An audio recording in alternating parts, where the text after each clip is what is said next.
Hi.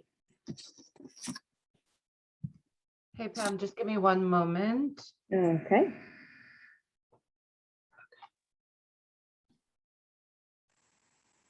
I am so excited to be here with you and share today I'm getting the goosebumps even introducing her, a coaching client of mine, a private coaching client of mine, who I worked with privately with her spouse.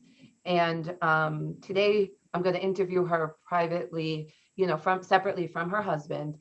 And depending on when we put this out, you're going to see his experience separately. I just feel so gifted that I was able to help these two and just be there to support them in the journey and really just give them tools that they already have and bring it out. Now, some of you who are listening to this and be like, hey, I didn't know, Margot, you're doing coaching. It's going to be shared in a larger way. And I hope you enjoy this interview. And as always, if there's any questions, feel free to respond to the post or email, depending on how you're listening to this. So I'm going to let her introduce herself because how I introduce her is not going to do justice how special this woman is. So Pam, please introduce yourself, tell everybody who you are and all the beautiful things about you. Wow. What an introduction, Margot. Thank you. My name is Pamela Nachmias. I'm a recent graduate in speech language pathology from Touro College, and I'm currently doing my clinical fellowship in a private practice. And I came to Margot, really, I'm so privileged to have met you, Margot, and to be here today. Thank you so much for having me. The reason why I came was because I wanted to learn from Margot how to have a conversation with my husband about money, or I should say how to have a civilized conversation with my husband about money. And yes, what was going on when you were like, hey, let me jump in and get a coach to talk about this? Was it constant issues or was it like one topper issue that it was like, I have to take care of this? I think it was just my husband and I we wanted the same thing. The same end goal was to be on the same page, to agree about spending, to agree about budgeting. And we didn't have the tools to have a conversation about it. And the two of us together realized that we did need like a third person to step in and kind of mediate that in the beginning, and then give us the tools that we could use to do it on our own.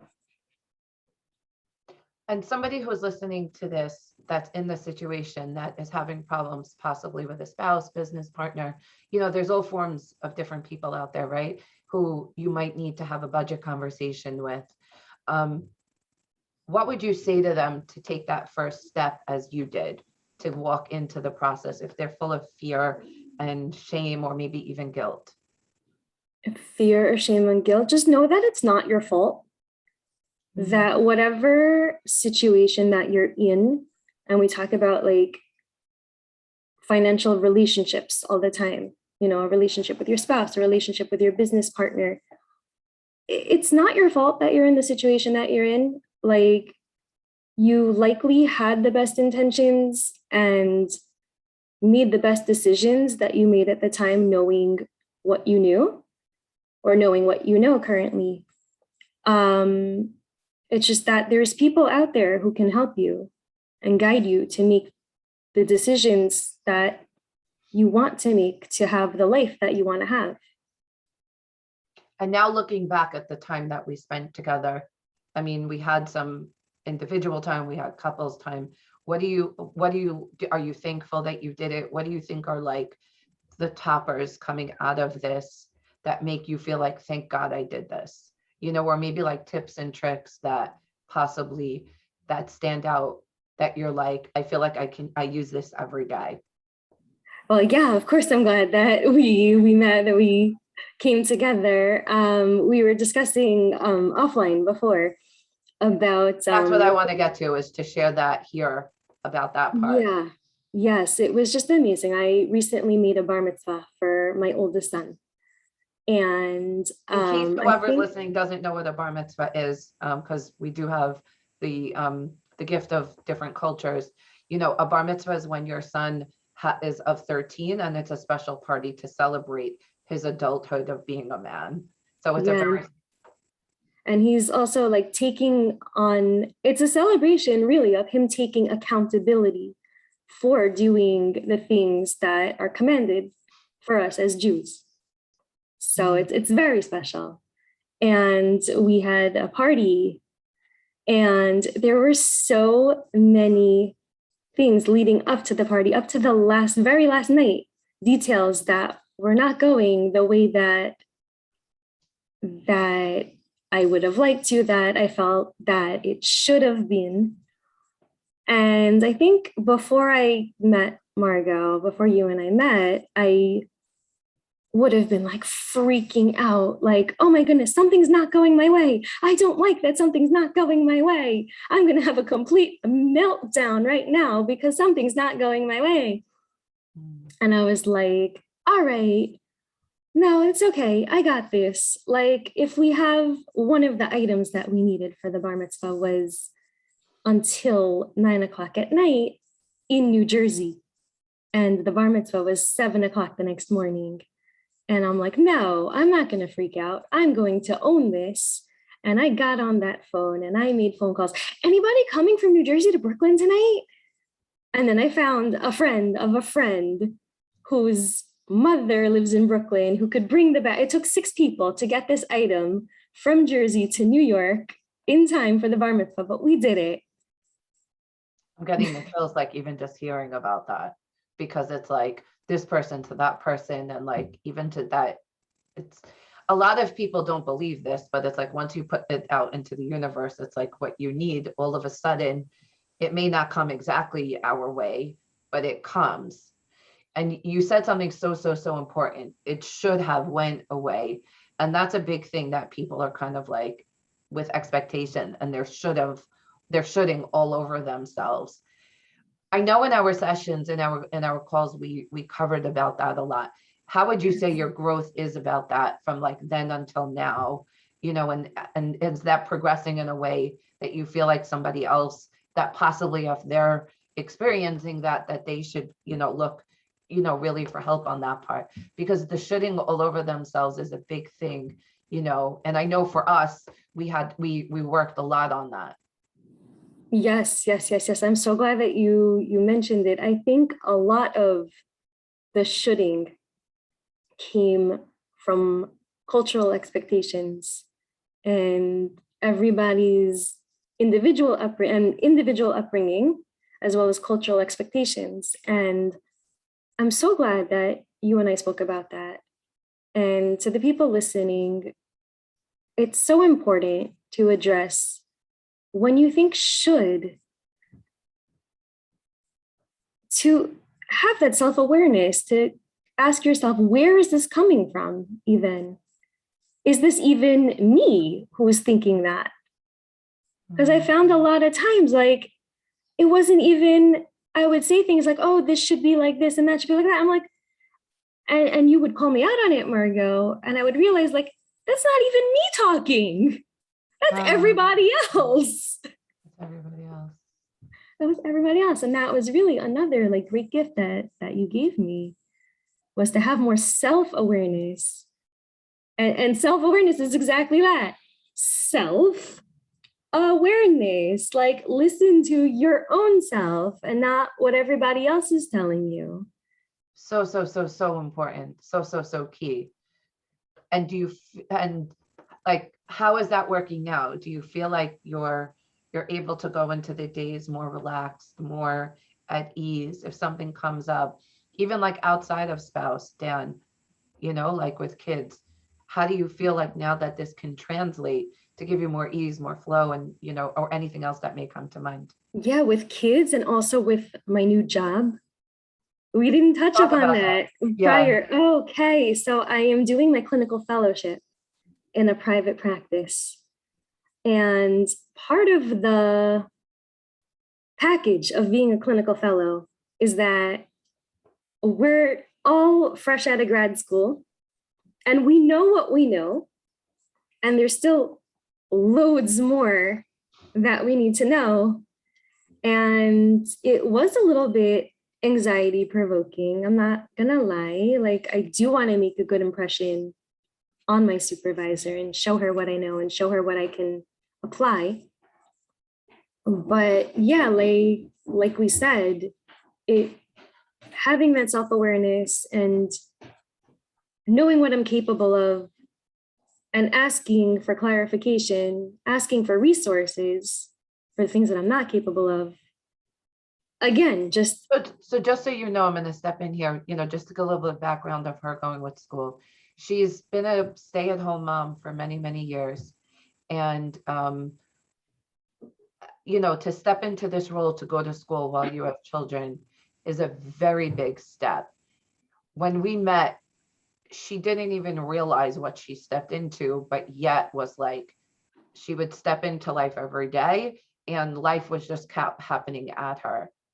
And when we really unfolded how much she stepped into and was like, oh my God, oh my God, oh my it God, felt like a landmine at times.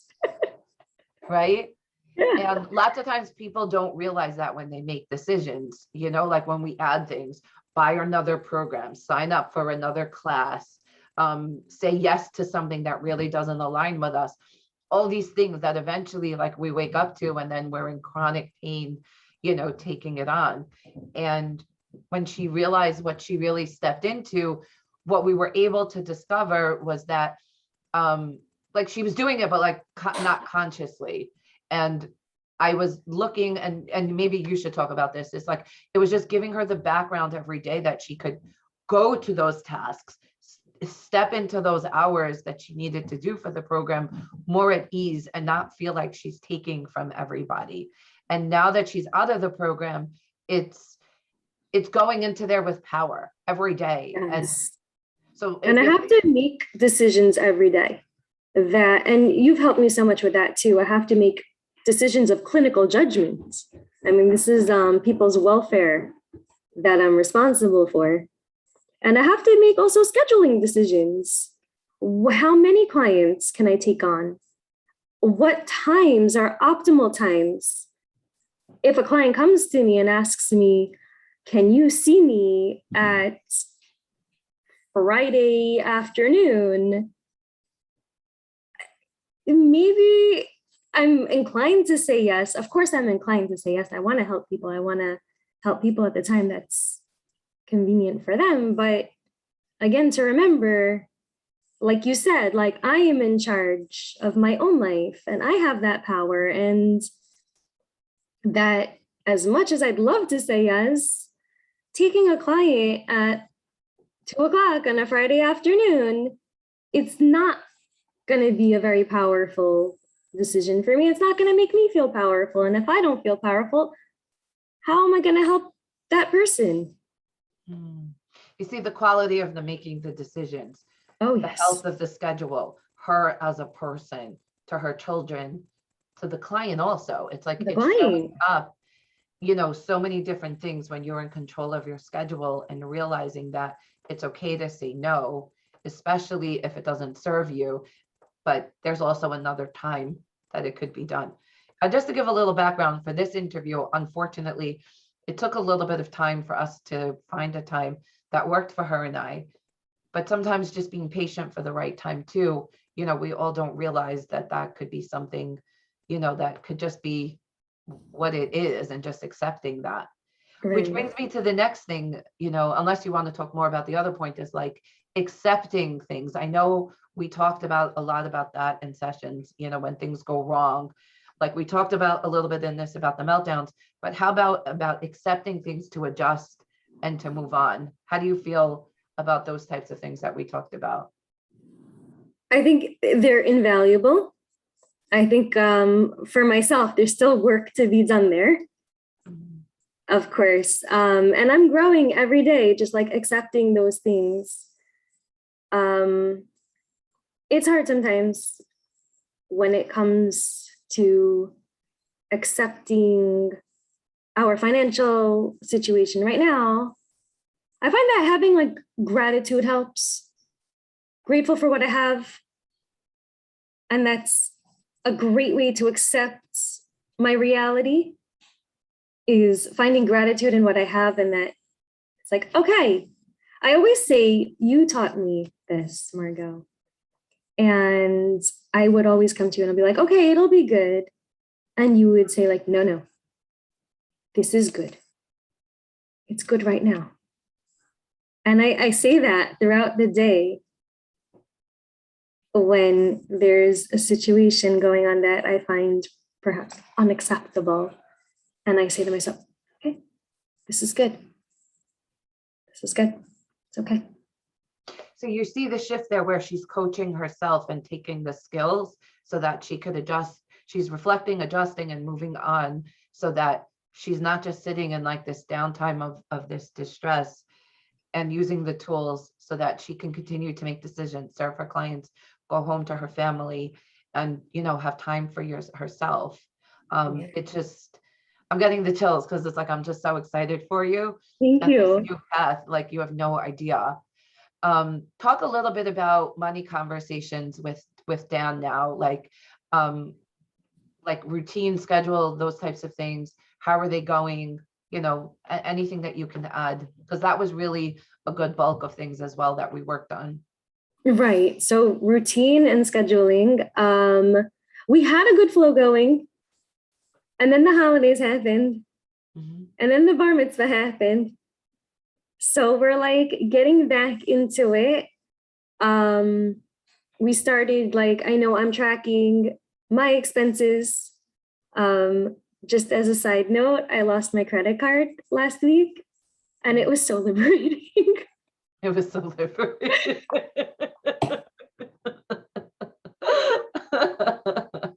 Right?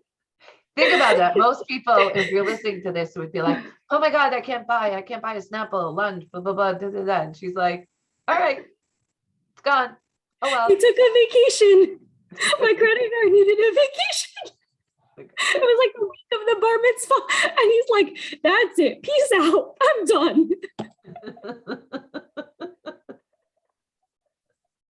So if somebody's in a situation like that, what tips would you give to coach them on that? Credit card is gone.